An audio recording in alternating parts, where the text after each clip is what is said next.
Oh, Doug, it's been so long since I've seen you.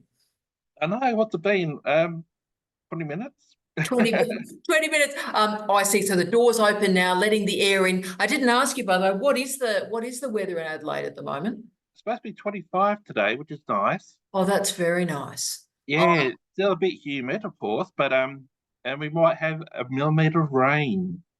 Not like Darwin, I think you've got a cyclone hanging around somewhere.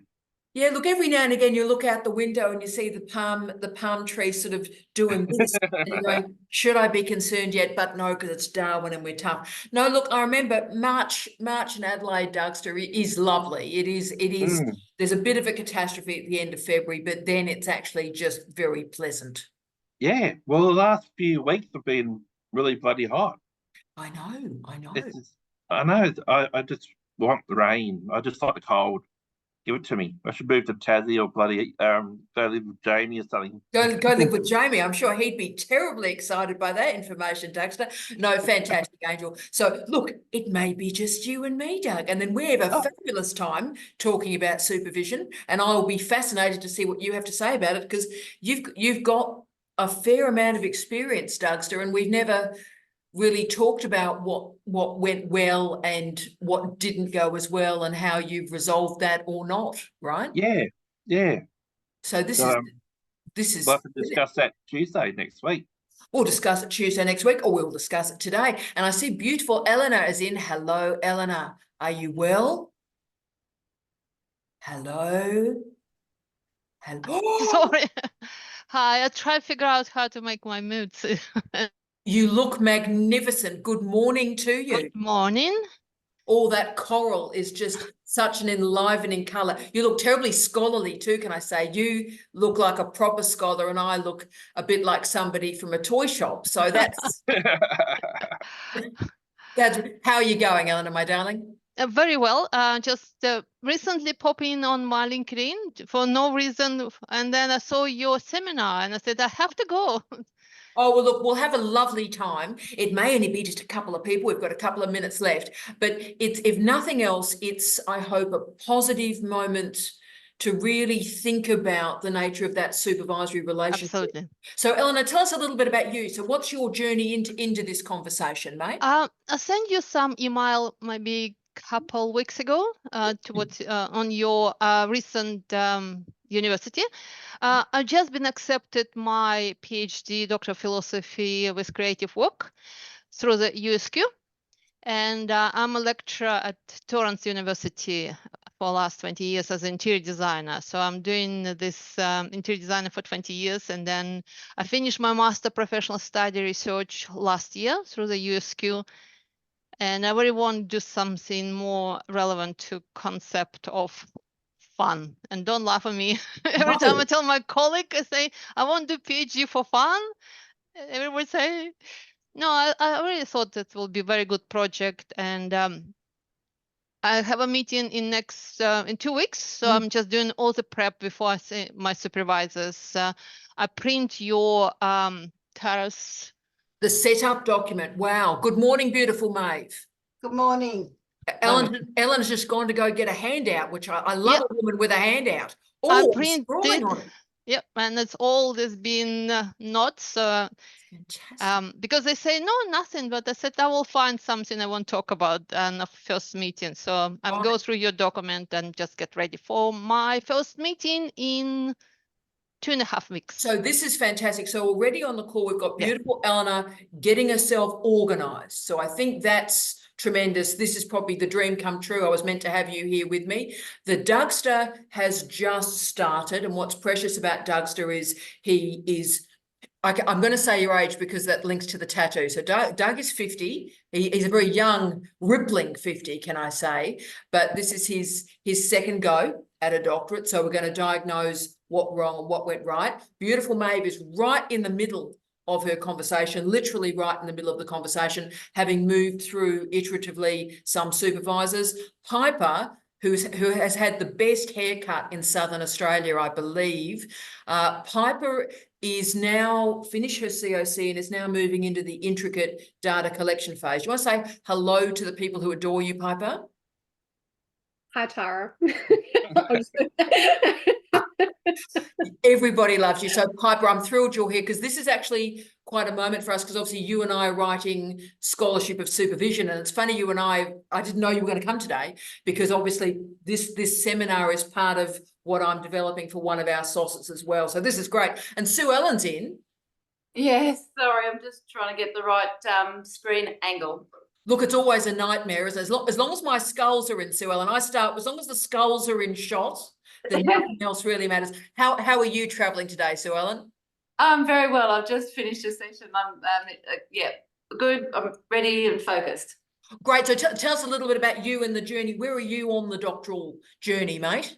Oh, I've only just started last week, and I'm just getting to understand the structure and the processes, and organising my time. I'm a psychologist in private practice, and I'm weaning off my clients, and time managing to readjusting my whole time management stuff. So yeah. Oh, Sue Ellen, you're going to add so much to our conversation today because the crew that are in full-time work, that is an increasing group, and how you make sure things don't go wrong. Because what happens, Sue Ellen, you're time poor, and if the supervisory relationship has some problems, you haven't got time reactively to fix them. So we need to get everything nice and clean for you going in. That's great. Yeah. Beautiful to see you. And magnificent Emma's in. Oh, Emma, the best fringe I've ever seen. Good morning, Emma. Thank you very much, Sarah. Can you hear me? I so can. You've got the full Madonna Vogue moment happening. Tell us a little bit about you and where you're at the journey, Emma, and I'll explain why we're going there. Where are you at, darling? So I'm about, what am I at? We're 19th, so I'm just over a month into my PhD journey. Yes, and still here. And so I'm sit within Menzies. And a diabetes, it's attached to a project, so a childhood diabetes prevention program in Central Australia. So I'm on Aranda country, and so I just joined a little bit late, sorry. So it is kind of connected to my work, and yes, so my primary supervisor, very busy. I will have 4 supervisors. I'm yet to have that initial meeting with all of them, and so yes, very keen to learn about how to navigate this journey because I know they're very busy.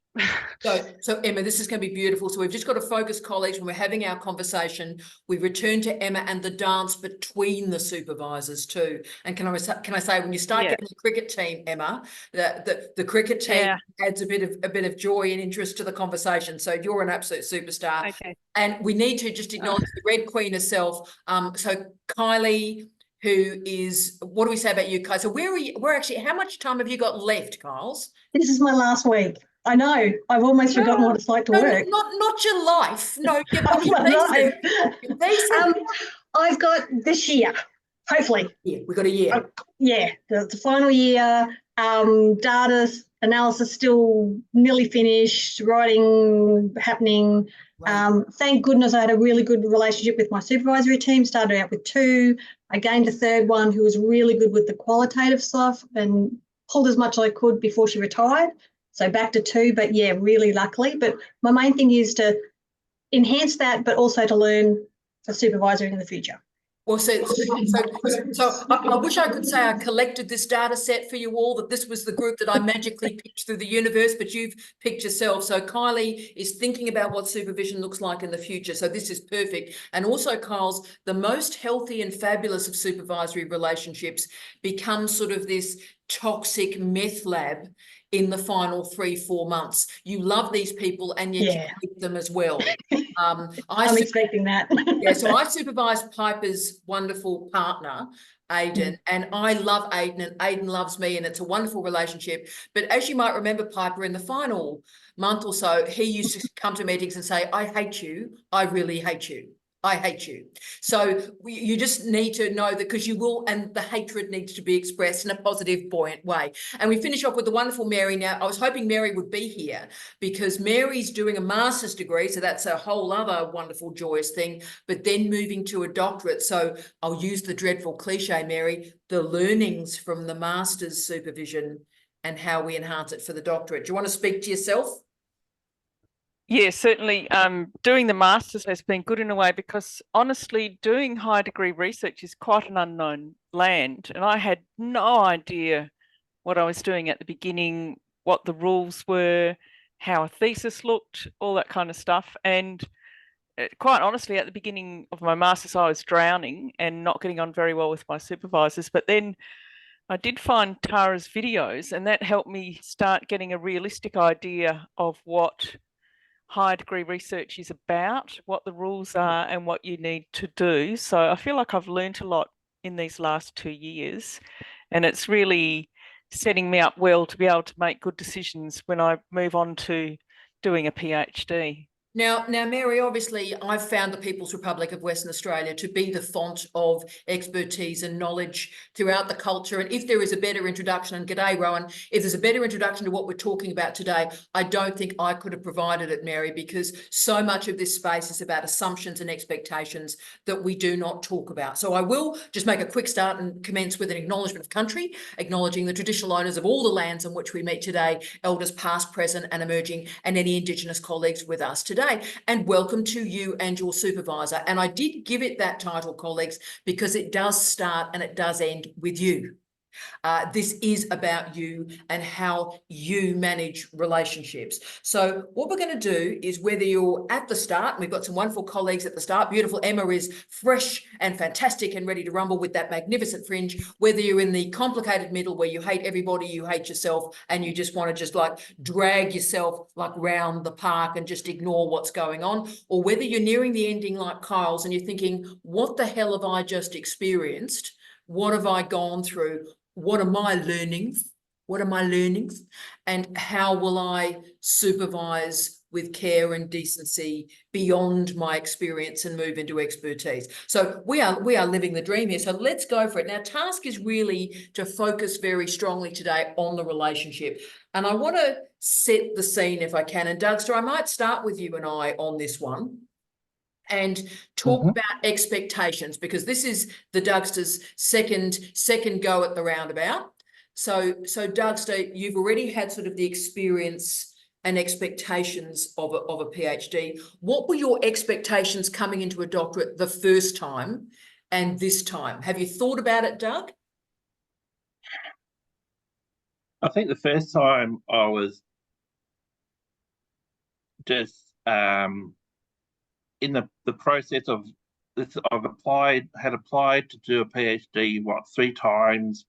Most of those times the supervisors had either fallen away before I could commence, or I couldn't get a supervisor. So I was just happy to actually start a program, which was regardless of whether I had the knowledge and the skill in the discipline, which I didn't. And the second time, well, I know the supervisor, and I know the field, and I'm excited about it. I'm really enthused, if that makes sense. Look, and Doug, I'm going to push you a bit further on this, and Mary, I may get your expertise on this too. So Dougster, I think you've captured a lot of people that are going to be watching this video later, and they're thinking, what is going on? I was going to say, Mary, this is exactly the point I'm making, that you're desperate. So you want to do a PhD, but you can't find a supervisor. So if anybody sort of has any interest, like they reply to your email, you lose your mind with excitement. Yeah. So as we all know, Doug, in interpersonal relationships, if one is desperate, very strange things happen to us, Doug. Yes, indeed, they do. And I think I didn't get the primary supervisor that I thought I was getting. I might have got the senior in age. I'm not sure in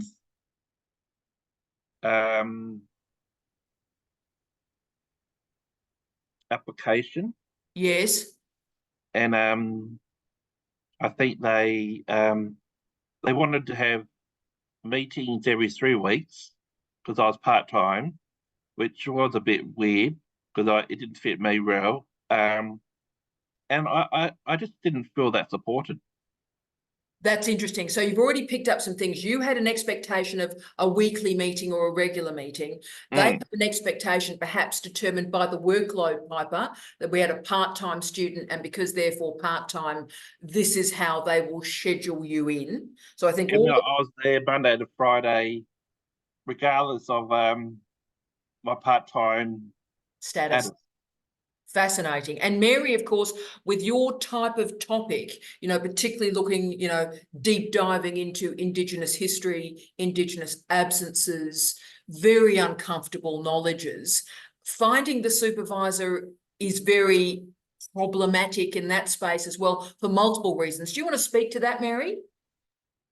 Yeah, certainly. My master's topic was originally going to be a PhD topic, and in the end I made it a master's, just because I did have so many difficulties with, I think, getting acceptance of the topic, or that it was okay, and even coming across potential supervisors go, oh, why would you want to do that? So it is a touchy topic, colonial violence in Australia, and I think it's a very specialised topic as well. One thing I have learned while doing my master's is that it's also research that's not being done. So people are actually interested in your research.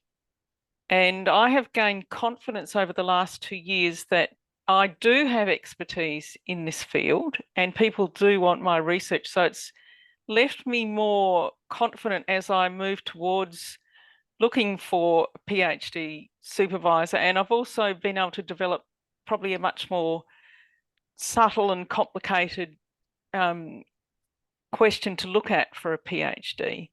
So, and it's been very interesting. I have had a huge amount of encouragement from the Indigenous group that I'm working with. So they're very keen for me to do this research, but it has been hard to find people who want to supervise it. I think that's amazing. And of course, what that does, Mary, is that then creates a little bit of desperation.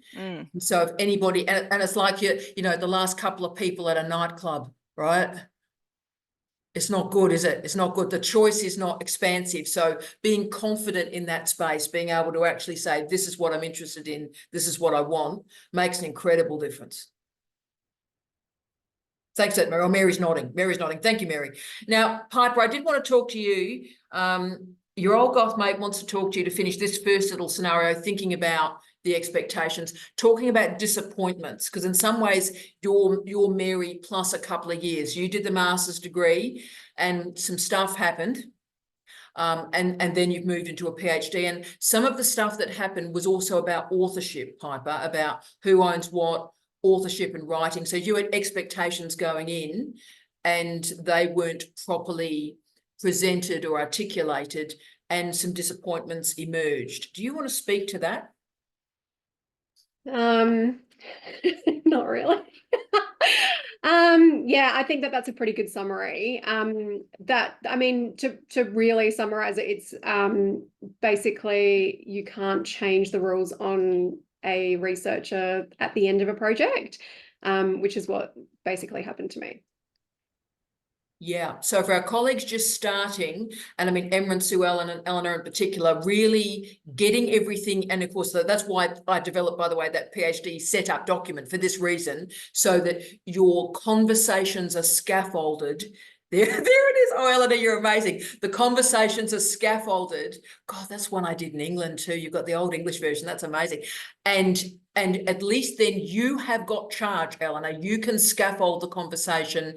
Things are written down and it's clear, because in this office, and I'm talking to you from my mad office with the skulls, 90% of the students that come into my office complain about the supervisor, and about 90% of those complaints about supervisors are about authorship of articles. So I don't have my hands on that document. Where did I find that? Oh, Emma, I will send the link. Poor Emma, of course, gets my weekly email to CDU Menzies students every week. So I'll send it again if you like, Emma. On my Friday email, I'll send it. But yeah, it's available lots of different places. And look, Emma, where it will help you if you are managing a cricket team, so you're not managing 1 or 2 people, but you're managing 4 et al. And particularly, you know, in the medical sciences and public health, where authorship is a complicated beast, should we leave it at that? You know, noting that the Vancouver Protocol was formed in the 70s to manage authorship in the medical sciences because of the complexity. Thank you for that smile, Kylie. So, Emma, having that sort of scaffolding conversation is useful. Also, as you know, we have at CDU that supervisory charter. So we have rights and responsibilities. So that's also a way so that everybody's facing the table and everybody agrees with what's going on. Now, Kylie, you didn't have that sort of structure. Could you tell us a little bit about the assumptions you had? So this is 2 years ago and a bit for you now. Your assumptions going into this supervision? I had no idea what I was really walking into. I think you've said it a few times, is you think it's going to be a master's, but bigger. So when I originally applied, I already had 2 masters, put in for a PhD, and they basically said, no, you've got to do your masters first. And I'm like, I've already got 2, don't want to do a master of research. And they said, well, you're going to have to. So my assumption at that point was, okay, do what I need to do to articulate across into the PhD at the end of I think it was the 1st or 2nd year, with my same topic. So the master's was already full-blown PhD viewed anyway. My main assumption was these people knew me. They'd seen me all my way through my engineering qual, so they knew I was a self-starter, self-pusher.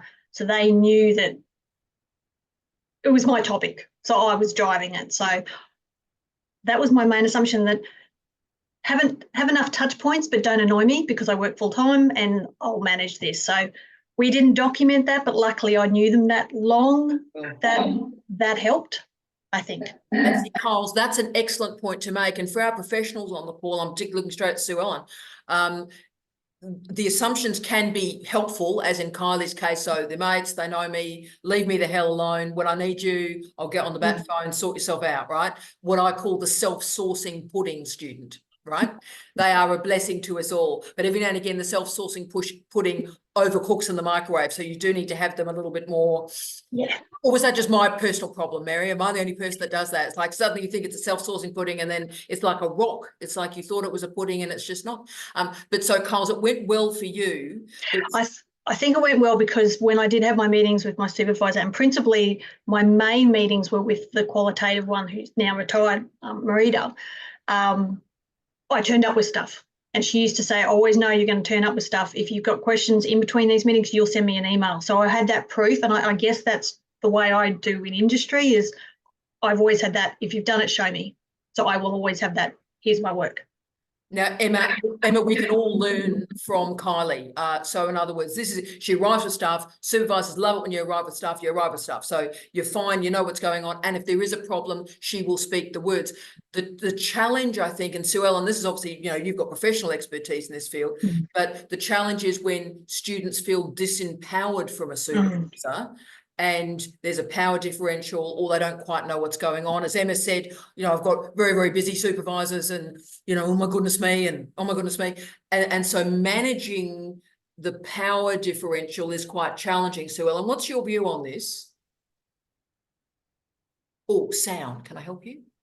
Yeah, no, I'm just getting used to the technology. Me too. Well, yeah, well, I agree. Yeah, definitely having to manage professional confidence. And I've only met my supervisor a couple of times by Zoom and once in person in Brisbane. And that in-person stuff was very good. But I feel like I'm still sort of navigating and getting to know where they're at and how I fit in. And I think it does also come back to what Mary was referring before about this building confidence of actually, yeah, I've got the goods. You know, I do know stuff and building up that confidence and I guess, you know, a mutual respect, because I guess at the end point is that you want to be able to be, you know, equivalent with your supervisors, and then, you know, this becomes a launch for your own thing. So I guess it's a growth process. There's a relationship, and assessing that power balance in the relationship is something, I guess, that to reflect on, and how that might evolve, I guess I'll see. And Sue Ellen, this is brilliant. And let me just throw a bit of sociology of doctoral education in at this point. Even 20 years ago, the bulk of the students that were enrolled in a doctorate were young men and women. Non-binary identifying as a phrase wasn't deployed at that point, but young men and young women, often straight to an undergraduate degree and an honours or a master's and straight through. Now, at CDU, we're a great archetype of this. 66% of our students are over 50.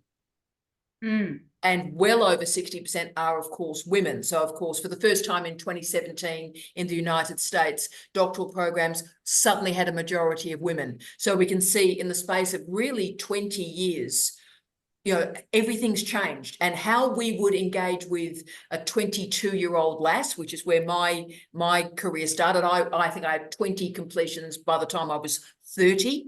But, of course, they were all people about my age. Right. So we're all about the same age and we all sort of learnt together and all very pleasant. And we didn't talk about the things we're talking about today, assumptions and expectations and disappointments, because we're young and full of life. But then, Sue Ellen, of course, you know, if I am supervising Doug's 50, I'm 55, we're old, we're tired, we're disappointed, we're emotional, Sue Ellen. And so we have to speak the words of his journey in, how he's traveling, how my journey in and how we're traveling. And we have to be avert, I think, Sue Ellen. Whereas when you're sort of handling 22, 23-year-olds, they'll take the homology and, you know, the direction more overtly. Yeah. I agree. It's a very interesting thing because I'm 63 and my supervisors all seem to be in their 30s or 40s or something. But I guess that's, I don't know, I guess that's something that one develops with experience, that, you know, it's about the people, not their chronology. It's about their wisdom. You know, you can get those older people that are very narrow-minded and then younger people that are very wise. I guess, you know, speaking to the mind and you know, relating to the person on that level. I mean, it's a whole personal journey, isn't it? It's a whole personal journey of growth. It's not just about the stuff that you deliver, but it's, you know, I think as I'm getting to understand, it's actually developing that confidence to communicate and to, you know, have that confidence in the power and the importance of our own voice. And I think that's awesome. I think you're very, very wise. And I think 20 years ago when, you know, older men were educating younger men, that was the homological model, whatever the discipline, pretty well, there were assumptions that they were educating their younger selves. So the conversations were not had, the words were not spoken, the setup document wasn't enacted. It was just simply the assumption that, you know, I am training you to be my younger version of myself. And of course, you know, someone who's supervised magnificent 80-plus-year-old people, I've learned far more from them than they ever learnt from me. But if I had any expectations, any assumptions, any minimizing of them as a human and their expertise and their journey, then I'm just an embarrassment to the world, really. So it's listening to those stories and those opportunities, I think. And Piper, obviously, this is your research expertise. This is, you know, you're studying academic women. That's what your thesis is on. Are you finding when you're looking through your data that sort of listening is there, or these assumptions and expectations where we've started today, that sort of is worrying women as they move through their journeys? Yeah, I think well, I mean, so the data isn't talking about supervision. I think from women's point of view, working, they feel like they need to conform in particular ways. And so listening to somebody only when you want to, they're saying what you want to hear, I guess, would be something that I guess people are reporting on a little bit. Yeah. Isn't that so? Fitting in. And, you know, Piper, I try and handle the doctoral experience so that I am your research assistant. You've heard me use this joke quite a lot, but actually this is your candidature. You are the student and I'm here to sort of support and enable and connect you to things. I think that's the biggest thing that I've found being supervised by you is that you get out of the way of the student a lot. And so you really do enable me to do the work, and I couldn't do it without you. But so many experiences that I hear from other grad students is that their supervisors are trying to do too much shaping of the project, or they're trying to pull them in particular directions, which is that's how you're taught. You think that that's what you want from the supervisor in terms of guidance, but there is something about like wanting that level of control over the project that gets in the way of the completion of the project, and then the supervisor gets frustrated because nothing's getting completed, and the student feels like they're just trying to complete and they're being held up, I think, a lot of the time. So one of the main things I think that you've done for me is to just let me do it as well. Yeah. But also, Piper, you spoke the words early on. You said to me, you want a quick PhD. You want a quick PhD. I knew that. I mean, like, talk about needing a good supervisor to do that as well. So again, I wouldn't be doing this if it wasn't for you. I'm very lucky. Oh, I wouldn't say, Piper, there's thousands of people that could do this, but see the importance, Emma, of speaking the words there. So, you know, I could be going at a straightforward pace, 1 year COC, you know, 18 months, 20 months, mid-candidature review, you know, 36 months, see how we're hanging to hand the thesis in. But Piper, basically meeting one, said, this is going to be a fast thesis. We're going to be going to ethics at 6 months. We're going to go hard.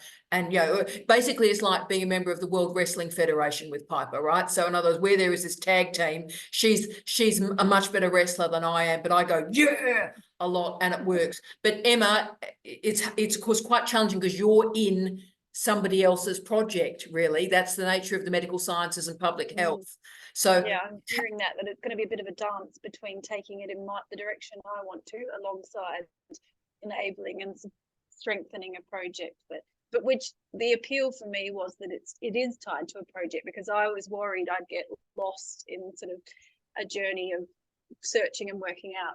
I like that it's applied, but yes, I can see that will be, because there's expectations that come with supervisors, and so having that space to take it in a direction I would like as well will require me communicating that. And beautifully said, Emma. And the challenge is, and Eleanor, we're going straight to you next, Alan.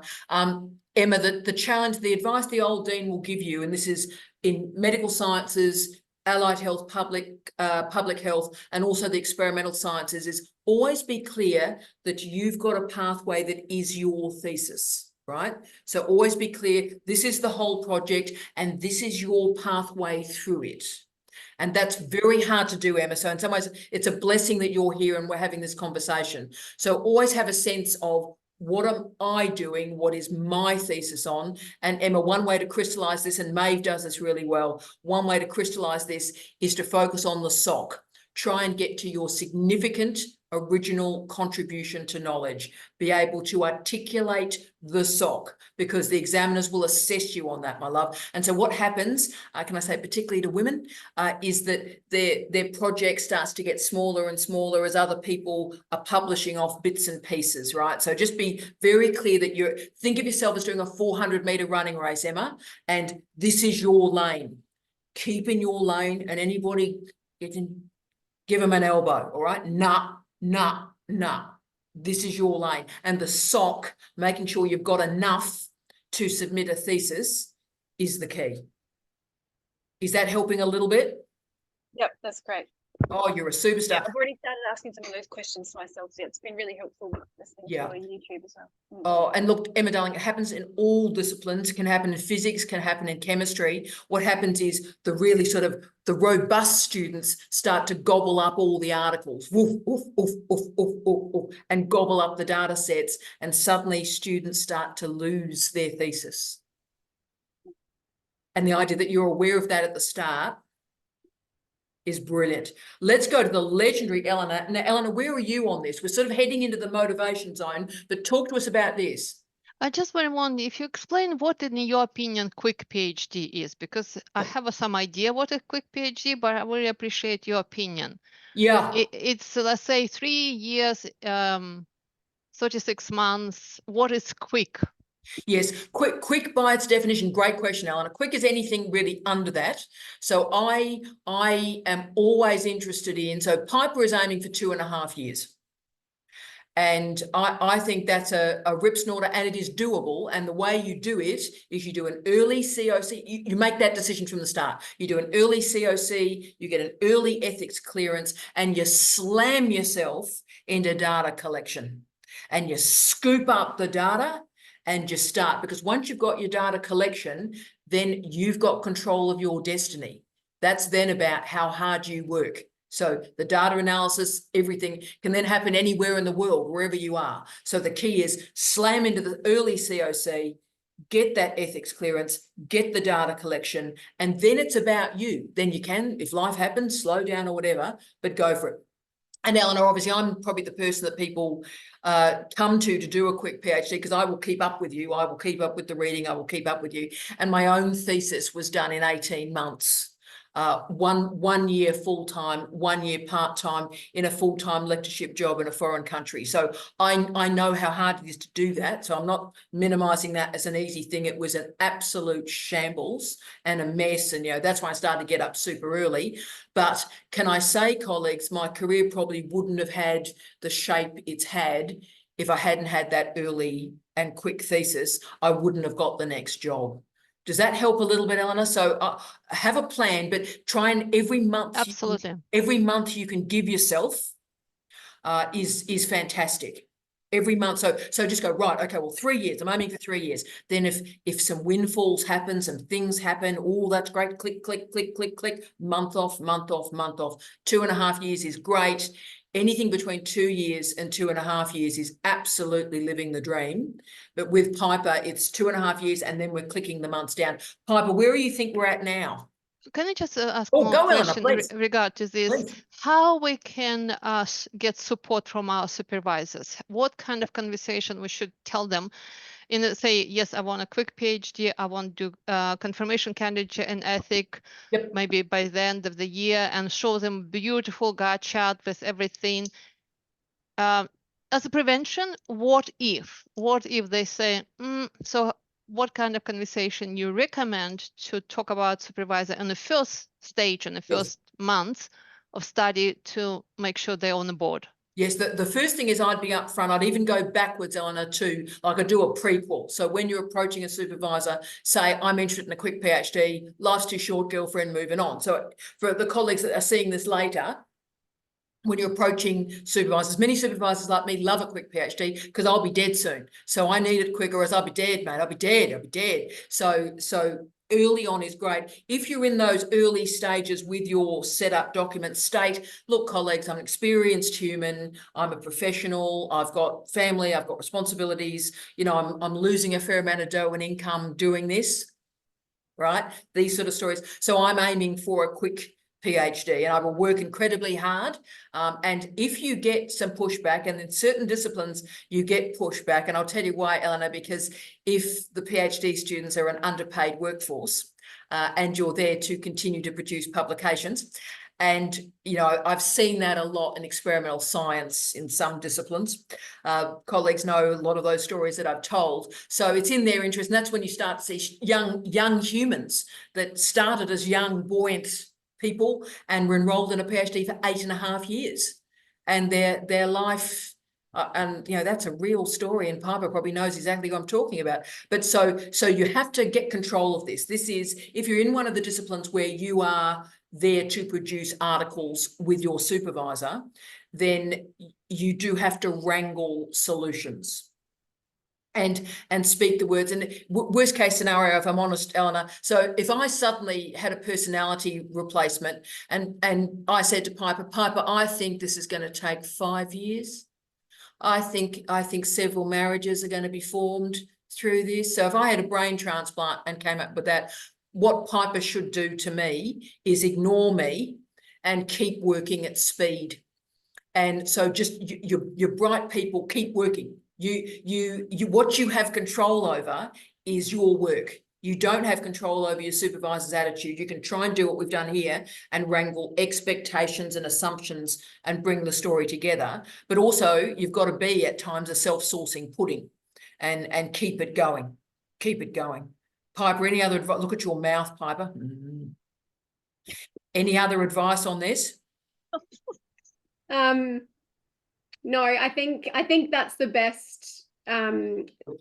I think that I've gotten off to a good start because we did the confirmation early, and then I was very lucky to get that ethics approved early, because you know, now I'm in the middle of a family crisis. So, and if we hadn't have done, like, if I didn't do it that quickly while I was, I mean, I guess it's about capitalizing on when you're feeling really good too and working really hard in those moments, because life does happen. So because you know the way that your life has happened up until this point, you can assume that the same things are going to happen again. So I think that if you can really work hard when you've got capacity to do it, you should.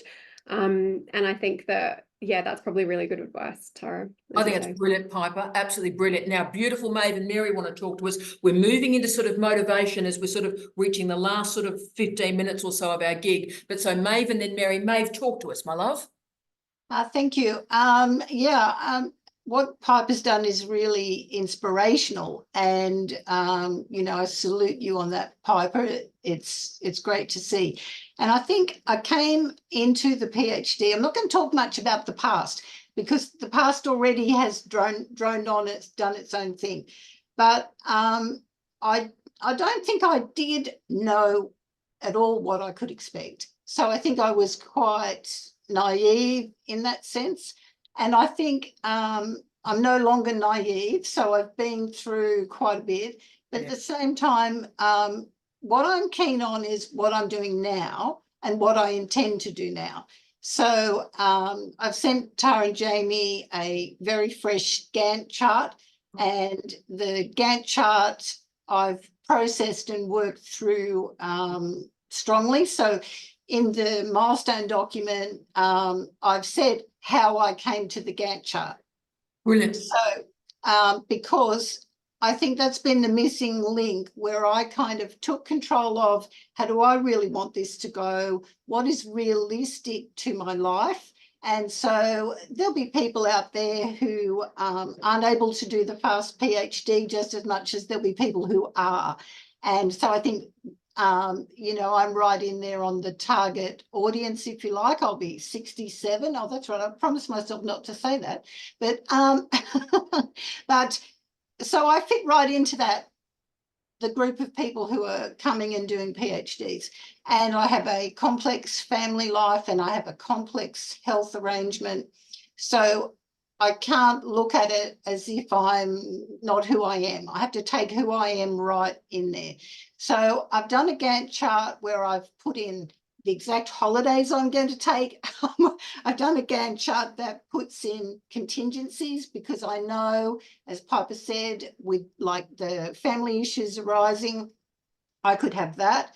But also, I do have strong periods of time where I can work very solidly. That's right. And I think I will be rolling with that, but also just taking a really consistent pace. It was something actually Mary's talked about, how consistent she is with, given her health issues, in other conversations that we've had. So I think probably I don't think I'm direct enough, although I am very direct as a human. I'm not very direct when it comes to spelling out my assumptions. So I think, Tara, I'll apologise to you for that over a long period of time. No. Because I don't really put out my assumptions.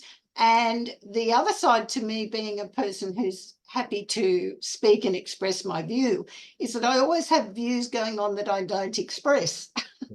Yes. And someone recently said to me, you know, do you think your style is a bit like an iceberg, where I've got so much at the top that I am expressing, and then a whole lot of stuff underneath that I'm actually not saying. Yeah. And that's a thing that doesn't really work with the professional nature of the PhD. So I think, you know, I'm okay with it. I'm not trying to beat myself up about that. I'm just saying that for me, handing in the milestone document tomorrow, quite late, I think, don't expect it early. You'll be asleep. It'll be in an email while you're asleep. Because I'm just pushing at that last minute. Yeah. It's not perfect, but I have worked very hard. So, and I have upped my references by like 130. That's so, yeah. So I think for me, it's drawing a line in it and going ahead with that Gantt chart and really working in a more empowered way with what I want when I want it. So, for instance, I've allowed 2 months for 2-month chunks for working with the novel, and that is what I need to get a chapter done, 2 chapters done. I can't do that. I work very immersively with the novel, and I need to like just absolutely immerse and be doing nothing but the novel. So I've set that out, and I've been true to myself, because I think that's the bind here. You've got to be with the supervisors, but true to yourself. And Very there's a well said. really fine balancing act to get both bits happening. So I think Maeve's captured 2 great points for us going forward here, colleagues. So the importance of time and time management and task management, and also sharing that overtly and being clear. I think that's crucial. And also the importance of recognising, we haven't stressed this, so Maeve's legendary reminding me of this, that this is professional communication. So again, in those 20 years we've talked about, Sue Ellen and Eleanor, the changes. One of the other changes is there was way too much closeness between the student and the supervisor 20 years ago, with obviously all sorts of other things emerging as well. So what's happened through those 20 years, quite rightly, is it is a regulated relationship sexually in terms of research integrity, research conduct. So noting that it is professional, that means there are certain things that probably shouldn't be expressed. Doesn't mean if you're not having an emotional issue, you don't share it, but you share it in a particular way because they're a supervisor. So I think it's a great point, Maeve. Let's go to Mary, and then we're going to move to the changing of supervisors. Go, Mary, talk to us. Yeah, as Maeve said, consistency is certainly the thing. And like you said, it's like it's a 400-yard race. I think it's actually a 42-mile marathon. Yes, it is. It is. And so you need to work consistently. I do try and do something every day. And as Maeve mentioned, I do have health issues. So I have fibromyalgia. So I can't actually work to exhaustion, because then I will not be able to do anything for 2 days. Right. So I have to do a certain amount of work every day, and just be happy that I've done it. So I think a PhD, even a master's, I mean, I've got to write 60,000 words for my master's. That is a huge project. It is. And it's not one you can do in one day. It's not something you can leave to the last minute and do by not sleeping for 2 weeks. No. You actually have to work consistently at it every day for months. And I think my master's is good training for me going on to do a PhD. The characteristic of people that do a quick PhD comes from people that have done a research master's degree, Mary, because you know what you're doing. So one of the reasons I did my thesis in 18 months was I'd done a research master's degree. So I knew what I was doing. So Mary's ready to rumble. But look, colleagues, I'll move to the other crucial bit that we must make sure we focus on. And that is, I don't want to be distressing. I don't want to be distressing, because like, you know, at the start, everything is joyous. Everything is wonderful. Everything is amazing at the PhD. I don't want to crush your beautiful, fabulous face in that magnificent fringe. But I've got to be prescient on what could go wrong. And Kylie can speak a bit to this as well. Look, poor Emma going, don't crush it, man. Oops. So colleagues, that's the changing of supervisors, because if we have all 100% of students, 40% change their supervisors somewhere along the candidature. So the problem is, beautiful Emma, that when that happens, you think, it's only happened to me. What have I done wrong? Oh no. And actually 40% of humans have a change in supervisory panel. So Kyle's has just left me, because I'm about to talk with Kyle. So Kyle's, I don't know if Kyle's gone, got a cup of coffee, or the animals have gone bonkers. But as you might have heard, Kylie had someone who was added to the panel and then through retirement left the panel. Now, of course, as the aging academic workforce that Piper's studying is actioned here, more and more people retire during the process, or with our chaotic restructured environment, people lose their job overnight, and they're escorted across the car park with a box to leave the organisation in a day. Yes, so Sue Ellen, isn't that just, we live in pleasant times, don't we? And so supervisors leave, supervisors retire, supervisors die, supervisors get sick. And so Kyle's, you had the great experience, sorry to bother you, darling, you had that great moment where you had a supervisor come in for a finite period and then leave. How did you manage the arriving of a new supervisor and the leaving of it? How was that handled? I'm interested. It was actually really interesting. I didn't see it coming. It was a good coming though. Basically, when I did my confirmation for candidature for the masters, did it all, got through it all. She was actually one of the panel people, and she's come from that, like I said previously, the qualitative side of things. And she actually caught me in the corridor and she said, "Oh, look, really great, but I see that you're really going to be probably going from that perspective." She said, "If you're interested, happy to jump in." And I just went, "Oh, I love you." And she'd supervised quite a few people, no one necessarily in the engineering. She'd done a lot of surveying and the town planning side of things. So it was good to have, again, another perspective from the impact. And her PhD was also in local government and regional stuff, so had that help. So yeah, it was perfect timing. It couldn't have been any better. The moment when she told me that she was finally retiring, I was happy for her. But I'm like, oh no.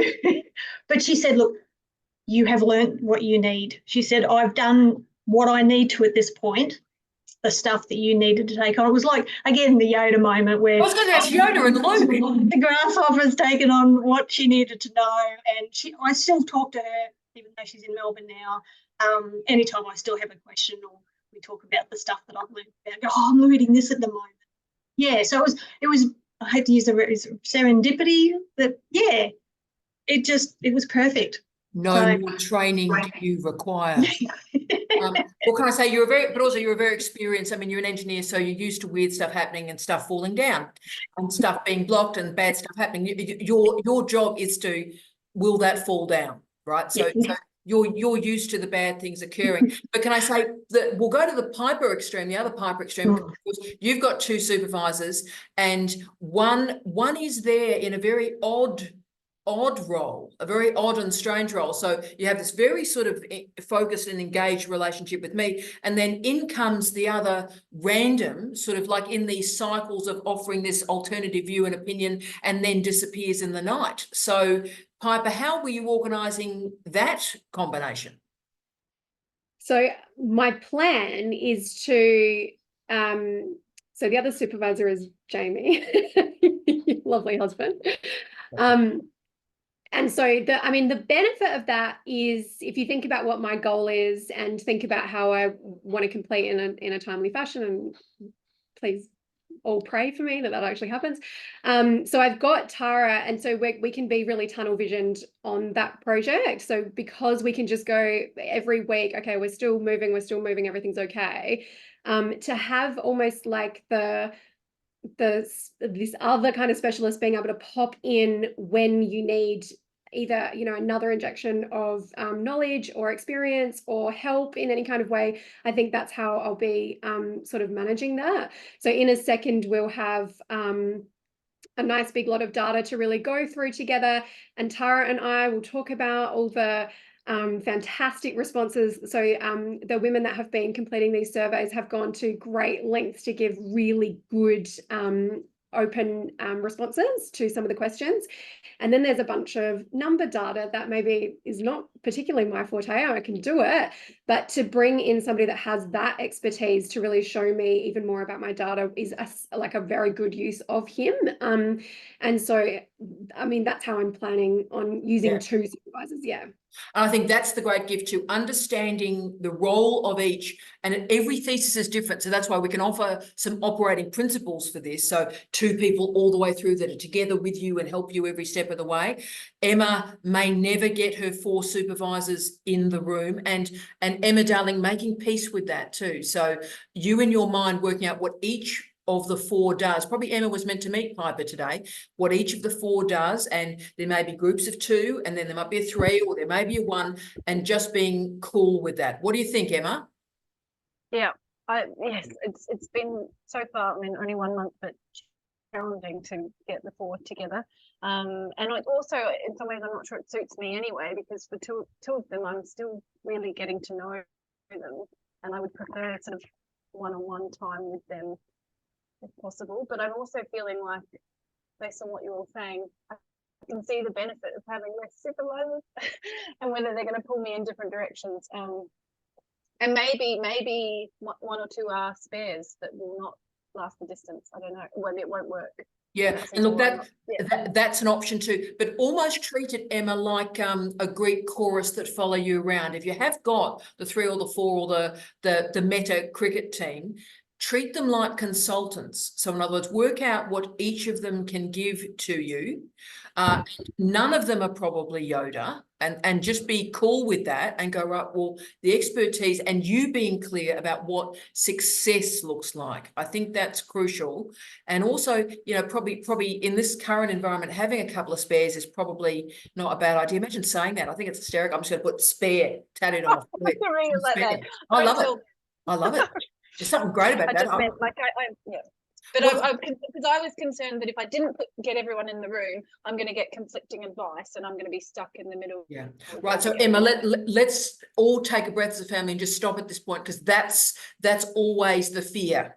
That's always the fear with once you get above 2. And particularly if the 4 don't know each other very well, because it's very hard for 4 humans in universities, no matter what their disciplines are, to know each other and all get on, because academics try to, you know, it's a very competitive environment. So Emma, what you've got to do is be the star of your own life, okay? And they are here to be of service to you, okay? It's your thesis. So yes, it's their project, and that adds a bit of complexity, but just make sure, Angel, that you are getting enough out of it for your thesis. You are engaging them for you, okay? And just being very clear in that differentiation. What do you think, Sue Ellen? Have I offered the right advice there? Is that a way to structure this?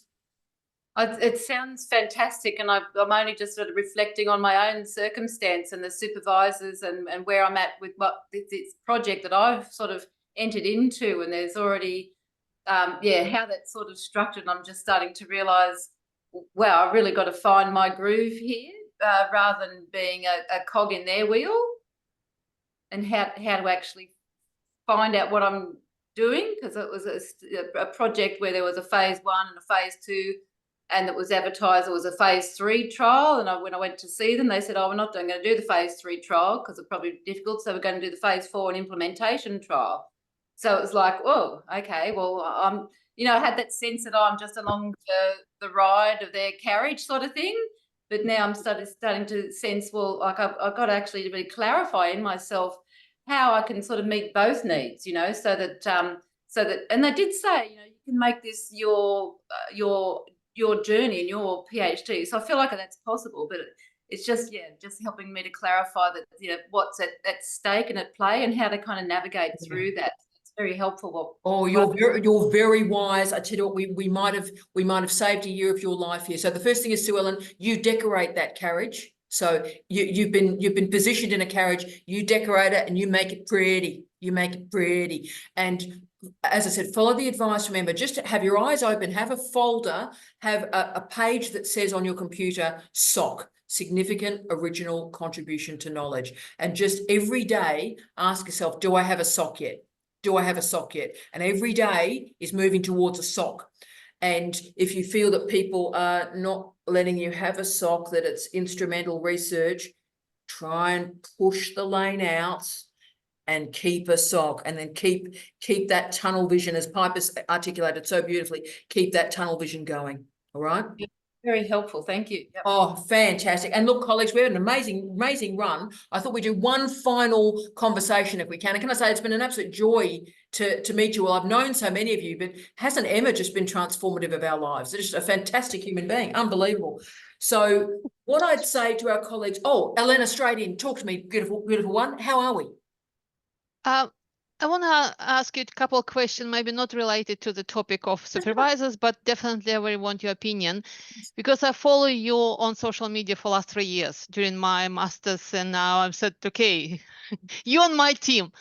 The question is, you have a very strong opinion about size of the thesis, and so look, I understand when it's standard thesis, but in my case, it will be thesis by creative work, and my creative work will be 70%, and my exegesis will be 30%. So the word counting will be between 30,000 to 24,000, and then will be exhibition or whatever that creative work. So do you think, remember one of the video when you showed two thesis and said, this is definitely fail because it's not heavy enough. Yeah. How you can project this standard Yes. thesis of 80,000 to 100,000 words to creative work? Yes, the exegetical component, Eleanor, very well said. There are different modes of thesis now. The standard thesis, as you've said, is very, very clear. The exegetical component, most universities around the world have about 40,000 words. Some go less. That can be a bit challenging. So I would say, you know, get yourself to 30, but be aiming for 40. And when I'm helping colleagues do the exegetical component, I describe it as a bonsai thesis. Mm-hmm. And what I mean by that is everything that you see in the traditional thesis has to be in the exegesis. So the SOC, methodology, there's got to be an argument here, there's got to be a literature, there's got to be a gap in the literature. Everything we would look for, we need to find in the bonsai thesis. So that's why it's hard to do that in 20,000 words. So if it does stretch to 40, don't be bothered by that. I was in an exhibition a couple of weeks ago, 10 days ago, wasn't it, Piper, where wonderful examiners came and did the exhibition and so forth. And one of the commentaries of one of the examiners was the exegesis was short. Yeah, this is my general opinion, because if you're doing an exhibition, if you're doing some, let's say, movie or book, and it's take a really long time, and then you say, look, it's not enough. So you like a double workload. Correct. So you write huge essays. This is what you can normal go on direction. And on top of this, you make this huge movie or you make this huge exhibition or installation. Right. And I think how fair it's in academia. Oh, you're absolutely right. The artifact exegetical thesis is its own mode of doctorate and needs to be invested and cared for. Okay. And this is why the split decisions are so high. This is why the failure rates are high, because we're not having these conversations that you and I are having now about what's going on. But 40,000 words is about right to get everything that needs to be there in there. But think of it as a bonsai. So you Okay. can't do a Piper and go, let me tell you about women in international higher education and really stretch. You can't do that. So it's miniature tree. Yeah. Miniature tree. And Hopefully- second question, I was watching your last YouTube video when you very quickly explained how important coach is in PhD. I never thought from this sort of component of coach, and due to yeah, because you're dean, you're not coaching. But can you recommend anyone? Because when I start researching for social media and realize, guys, it's the gap. We don't have a good coaches for PhD. Yeah. They have such a narrow vision. They say, I want some PhD how to write, and they have to pay $1,500 for 65 minutes of my time and 5,000 words. I said, no, this is not what I want you. I want you to tell me, that's like a coach for, I don't know, for cricket or whatever. So Yeah. set up the system, work with the system. So Yes. can recommend anyone? Look, I can, and we will have a conversation about this off-piste, I promise you. Yeah. The figure you should be, no one should be coaching you more than 4 sessions. So they should be done in blocks of 4, 2 or 4, and the figure is about $50 a time.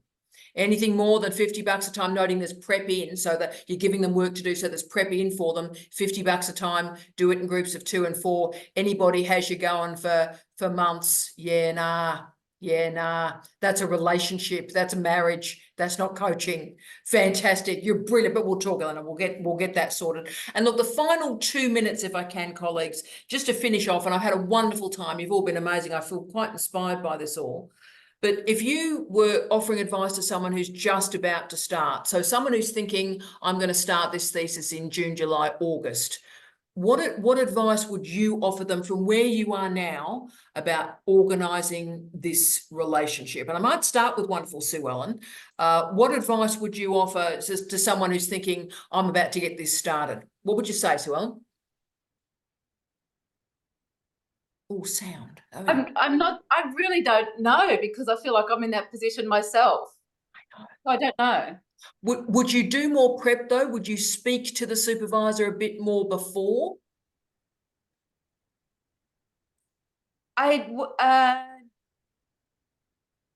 Yes, but I feel that I'm learning a lot from you and from some of the other courses, the online stuff that through CDU. So the practical onboarding process is what's helpful for me at the moment, even before I'm really getting into the content of what it is.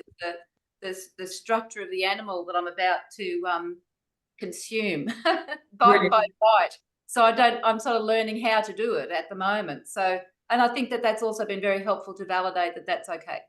I think so. Sue Ellen's brilliant. The onboarding, I love you using that phrase because there's offboarding as well. The onboarding is crucial. Learn as much meta as you can before you start in the first little bit. Go meta as early as you can. We've got wonderful Maeve, and then we'll finish off with beautiful Mary, who's just going to finish us off like she always does. So Maeve, what advice would you offer, my love? I would advise someone, firstly, the Gantt chart is critical. So if you don't know how to do one, which I didn't, I would get someone to help you learn how to do that so you can begin your planning skills early. And they didn't actually teach that, Tara, in any of the the professional development that I've attended. They never taught me how to do that. And coming in as a creative, that's not how my brain wants to go. Yes. So I think anyone doing the creative PhD will probably struggle with that. Couldn't say everybody, but some people will. Yes. But my biggest thing I would do is, people usually come in with good reflective skills. I would write yourself a quite substantial reflection on what you think your assumptions are. And then that can match with your setup document that Tara has that you can find on the internet. And I would proceed to first get your own expectations on paper, then do the setup document. And then I think you will be in a very good position to have those first few conversations with the supervisor. Obviously, if you can have more than one or two, that'd be great. But it does sound like lots of people just get one or two. Yeah. And you're doing years of your life with that person, whether it's a fast PhD, it's still 2.5 years. So you really do want to get some of that stuff worked out. I think that's brilliant. So writing down the assumptions, dead crucial. And also, if you don't know what backward mapping is, really, that's a meta skill to get before you come in. Backward mapping. It is, but I always understood backward mapping. It's not the same as can you do a Gantt chart of your own PhD the way you want it to go. I think they're similar, but not the same skill. Personally. Oh, exactly right. You need backward mapping to actually work out how to configure a Gantt chart. Brilliantly said, Maeve. And we'll finish off, and thank you for staying with me, colleagues, with the wonderful Mary, who offered a comment. I'm going to get her to speak it out loud and proud. So what would you say to crew about to start? And obviously, Mary, you're speaking to your future self as well as your past self. Yeah, well, definitely do more reading. Have a clear idea of your research and what your SOC or significant original contribution to knowledge is going to be. Talk to potential supervisors and get to know them and their expectations. And just as a word of warning, I would say if you are talking to someone as a potential supervisor and they express some doubts about working with you, do listen to that. They may not be the right person. Yes. What did Maya Angelou say? When people tell you the truth about themselves, believe them. So as I was saying to beautiful Emma at the start, when you start a PhD, it's joyous, Emma. It's wonderful. It's amazing. Your future's there. You're a PhD student. You can go into any coffee shop in the land and they say, what are you doing? I am a PhD student. Only 1% of people in the world have a PhD, and that would be me. I am special. Right? So it's a wonderful feeling, and you need to embody that, and it's glorious. The problem is, about 8 months in, you're ready to basically wrap your body in glad wrap and roll around in mud, right? So we've got to sort of prep you at this point for the, oh no, what's happening? We've got to get you, because when you know what's coming, you can go, oh, right, this is the 8-month problem. Oh, yes, so maybe it's Gantt chart time. Maybe I think about backward mapping and what's my SOC again. So, Mary, I thank you for everything that you are in my life. I can't remember a time before I didn't know Mary. Mary is just the best of what this university sector is about in this country. And colleagues, thank you for putting up with a few minutes over. It was great to have that conversation with wonderful Eleanor as well. I hope it's useful. And colleagues, we welcome you for any of our future gigs at CDU. And thank you for sharing this special time with us this morning. Be well, and blessings to you, and good luck, team. Very proud of you. We got this. We got this, Piper. We got this. We got this, Piper. See you soon, colleagues.